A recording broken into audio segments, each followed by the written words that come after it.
கிறிஸ்துவுக்குள் பிரியமானவர்களே, இந்த நாளிலும் 1 தீமோத்தேயு 6ஆம் அதிகாரத்தினுடைய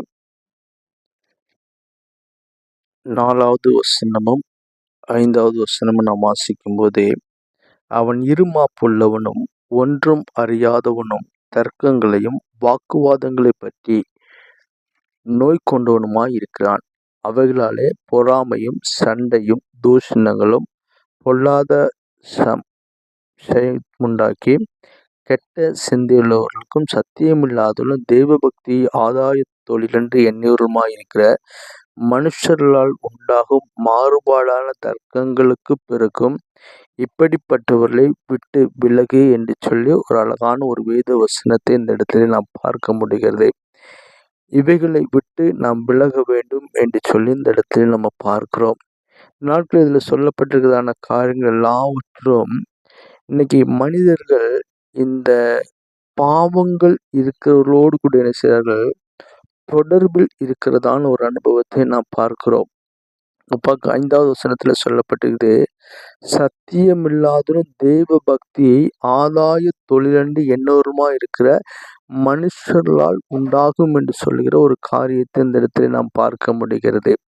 அப்ப இன்னைக்கு மனிதனுடைய வாழ்க்கையிலே தூஷணங்கள் உண்டு, பொல்லாத காரியங்கள் உண்டு, சண்டைகள் உண்டு, கெட்ட சிந்தனைகள் உண்டு. ஆனா இது எல்லாவற்றை காட்டிலும் யாரிடத்தில் நாம் முக்கியமா நாம் விலகி இருக்க வேண்டும் அப்படின்னு சொன்னா, இங்க இருக்கிற எல்லாரிடத்திலும் விலகி இருக்கணும். ஆனா அதே நேரத்துல தேவ பக்தி ஆதாய தொழிலென்று சொல்லி எண்ணுகிறவர்களுக்கு நாம் என்ன செய்ய வேண்டும், அவர்களை விட்டு நிச்சயமாய் விலகி இருக்க வேண்டும் என்று சொல்லி வேதத்திலே தெளிவாய் நாம் பார்க்க முடிகிறது.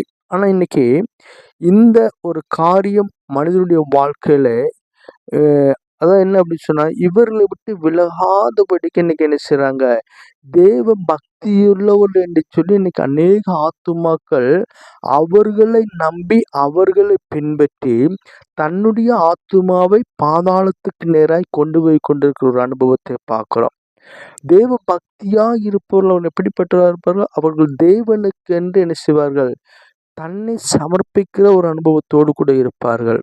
எந்த காரியத்தில் அவர்கள் என்ன செய்ய மாட்டார்கள், தேவனுக்கு பிரியமில்லாத காரியத்தை செய்ய மாட்டார்கள். அது அதே நேரத்துல தேவ பக்தியை ஆதாய தொழில் என்று சொல்லி எண்ணுகிறவருடைய வாழ்க்கையில் அவர்கள் எப்படிப்பட்டதா இருக்கும் அப்படின்னு சொன்னா, அவர்கள் மனிதர்களை அவர்கள் பேசுகிற அந்த வார்த்தையின் முகாந்திரம் என்ன செய்வார்கள், மனிதர்களை பண்ணுகிறதான ஒரு அனுபவத்தை நாம் பார்க்க முடிகிறது.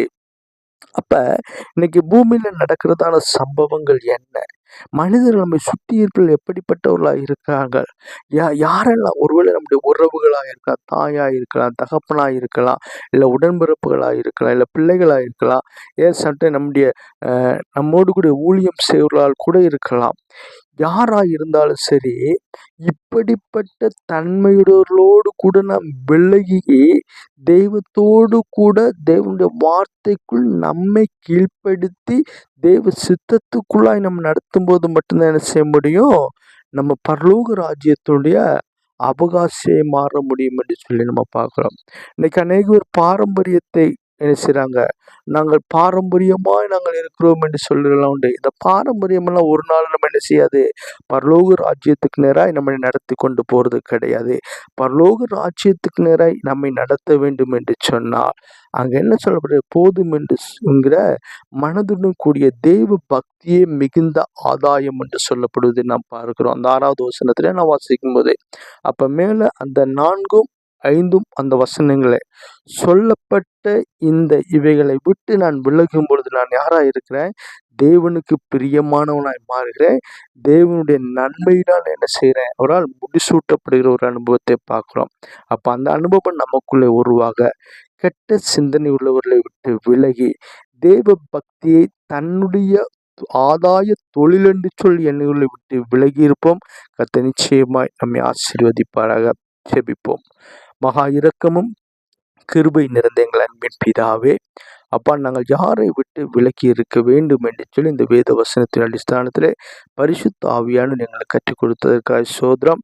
ஏசப்பா, அந்த வார்த்தையில கேட்கிற உடைய பிள்ளைகளை ஆசீர்வதிங்க, நடத்துங்க. உடைய கிருபை உடைய பிள்ளைகளோடு இருக்கிற இயேசுவின் மூலம் ஜெபங்களை நல்ல பிதாவே. ஆமேன், ஆமேன்.